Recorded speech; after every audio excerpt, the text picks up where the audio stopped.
মানুষের মনের রাস্তা নাকি পেট থেকেই যায়, সেটা শুনেছি। তাই মাঝে মাঝে বরকে খুশি করতে গেলে একটু নতুন নতুন রান্না করে খাওয়াতে হয়। তাই প্রথমে একটু পেঁয়াজকে ভালো করে ভেজে নিলাম। আমি তেলের মধ্যে সামান্য পরিমাণ ঘি দিয়েছিলাম।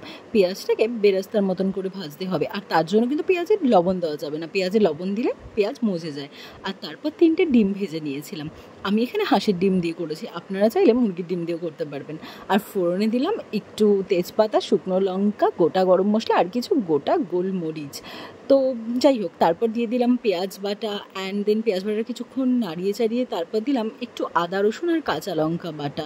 তো ভালো করে কষাতে হবে। আর রান্নার টেস্ট নির্ভর করে কষানোর উপরেই। যত সুন্দর কষানো হয় রান্নার টেস্টও নাকি তত ভালো হয়।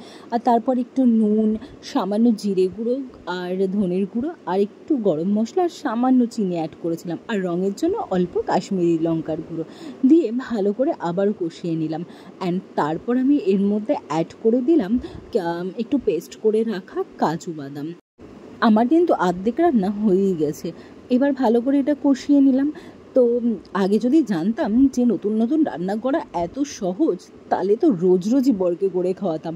অ্যান্ড তারপর তার মধ্যে অ্যাড করে দিলাম কিছুটা পরিমাণ দুধ।